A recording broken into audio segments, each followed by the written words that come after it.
What's up, y'all? It's Ty. In this video today, we're going to be talking a little bit about the rewind cards added into College Football 25 Ultimate Team, but more specifically about the market and how it is going to react as well. Now, as we do dive into this thing, if you are new to my channel and have not yet, make sure you guys do smash that subscribe button. I really do appreciate all of the recent support on the channel.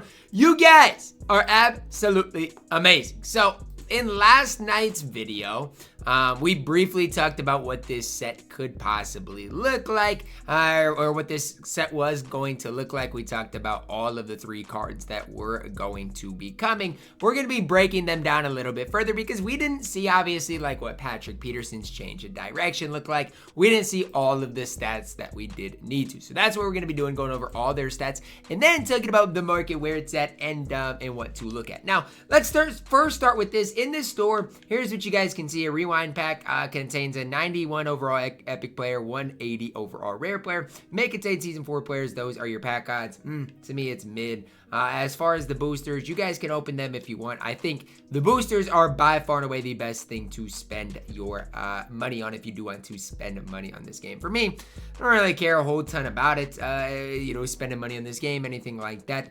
But I have enough coins to be okay for right now. So let's take a look at exactly what we do see today in the new rewind cards. Ben Powers up first, right guard, fits that air raid team chem, 95 strength, decent pass blocker at a 93, 95 run blocking. Just an overall really solid right guard. There's just not a lot of negative things I can really say here about Ben Powers, who I think is really solid on the field.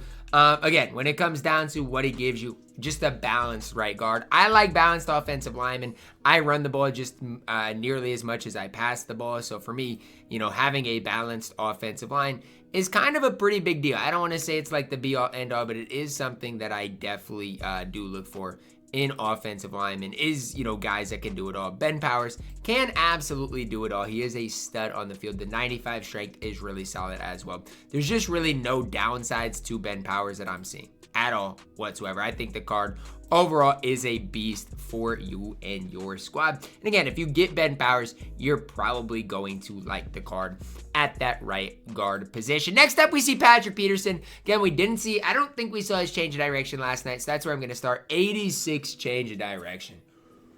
Woof. I mean, yikes. Like, he's got 96 speed. He's got 95 acceleration, 95 man, 93 zone. The card does a lot of things on the court, or on the field for you guys. But that 86 change of direction ain't it. He's 6'1", 86 change of direction. Yikes.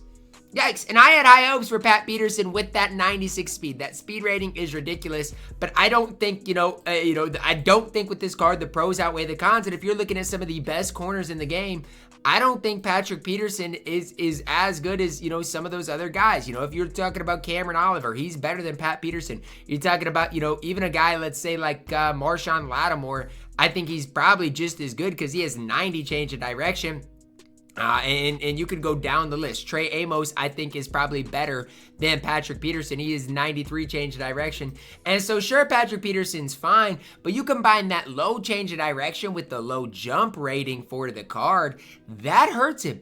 I mean, he's got 82 jump and 86 change of direction. Those two stats, I don't want to say are like for sure deal breakers, but they are definitely things that when I'm looking at Patrick Peterson that are big kind of red flags. So those are the couple of things that I really see with Patrick Peterson, who a lot of people had high hopes for. Everybody saw that 96 speed, which is still immaculate. That's still incredible. That's not something like you can really take away.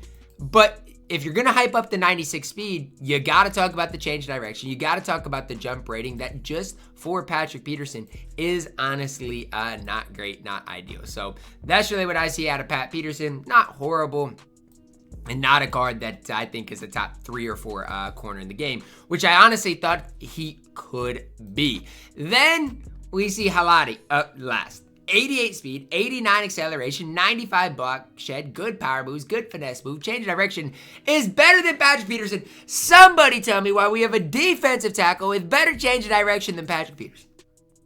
Can anybody tell me that? Because to me, it makes no sense why that's the case for this drop. Again, I like him. He fits that Oregon team chemistry. If you run the 4-3 multiple, obviously, he fits that as well. Now, again, I don't know when you're looking at the overall card, that 97 strength is incredible as well. Is he the best defensive tackle in the game? I think so. And one thing I want to do while talking about these cards today is talk about that card compared to Gerald McCoy, the ultimate lock-in. You guys tell me how Gerald McCoy is better than him. Block shed, nearly identical. Speed, better for Haloti. Getting after quarterback, slightly better for Gerald McCoy, but the speed acceleration is better for Haloti. There's no reason to lock in for this Gerald McCoy. There's just not, because genuinely, the Haloti card is just as good as Gerald McCoy. And I mean that when I say that. If you're comparing the cards, trust me when I tell you guys, he is literally nearly just as good. He's faster. He's got, some better things. He's got some worse things. Obviously, the block shed's not quite as high. The power move, finesse move isn't quite as good. But look at what this card gives you and tell me that he is not, one of the top defensive tackles or top, defensive linemen in the game. I think the card's a stud. So Haloti definitely and Ben Powers are my favorite cards from today's drop. I really don't love Patrick Peterson. However, some people might, and if that's you, do what you got to do. I'm not going to be the one to tell you how to spend your coins or how to do, what you want to do with your squad. Now, as far as the rewind program, let's take a look at what is being pulled out of packs today. A lot of the older cards are being pulled out of packs. So, for example, Brandon Sheriff, his value is going to go down a ton. You guys are seeing Minkah Fitzpatrick, who, is now under 40,000 coins. Do I love Minkah Fitzpatrick? I think if you play zone coverage, he's fine. Like, especially if, he continues to get cheaper. I think he's fine. CJ2K, the 93 overall running back, Chris Johnson, should go down in price as well today. And so a lot of these cards should go down in price, should be, cheaper and cheaper throughout today with this rewind set coming into the game today. Max Crosby, another solid right end that could lose some value. So ultimately today, guys, find what works for you. If you want a guy like Brandon Sheriff, who pass protection-wise is really, really solid, you absolutely can pick him up. He's a fine run blocker as well. I do think he's a better pass blocker than run blocker, but a fine overall right guard. You should see the rewind cards start to crash a little bit. Now, let's look at the quarterback position, because I want to talk slightly about Patrick Peterson. No, I don't like the change of direction. I don't like, the jump rating. I think the card, there definitely is some flaws with the card. But I just want to talk about the overall market briefly for the cornerback position, because the cornerback market has been one that has been extremely high for a while. And honestly, it's going to continue to be high. Patrick Peterson might help drop prices, but I don't think it's going to go down a ton. And, when it comes to Delaney and Cam Oliver, they're still the best two corners in the game. So their prices are going to reflect that.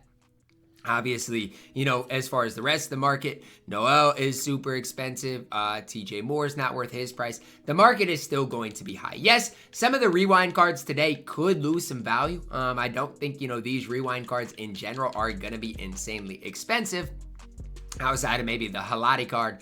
But it is something to look at if you do want a Chris Johnson. He's going to be one of your best budget-ish running backs in the game. Ben Powers, for his price, probably by the end of today won't be bad. And honestly, if Patrick Peterson does continue to go down in price, I don't hate him. I thought Patrick Peterson would be a little more expensive. If he, is around, let's say, 300,000 coins, I don't hate him. Now, again, I wish the change of direction was higher. I wish the card was more complete. But for that price tag, I think you can do a lot worse. So as much as I necessarily don't love Patrick Peterson, his price is honestly lower than I thought it would be with that 96 speed rating. So that's where I'm at with the new cards today. Is it a buyer's market? Is it a seller's market? Right now, it definitely is overall a seller's market, especially, for those big time names. You're looking at like those 96 overall LTDs going for an insane price. Delaney's an insanely expensive card. Cam Oliver, Jalen Noel. These are expensive cards, but it makes sense because so far these drops this week, I feel like have been mid. Today's drop is kind of the same. I just think it's a mediocre drop that, if you want to open packs, if you want to, interact with this drop, do what you got to do. But I don't think it's going to crash the market a whole ton today. That's going to wrap it up for our video today. Let me know your guys' thoughts on it down below in the comments. Again, got another content drop coming tomorrow that could possibly crash the market slightly more. But again, it's just kind of a wait and see type process right now. Drop a like on the video, subscribe if you are new, and as always, man, I love you guys. Have a blessed day.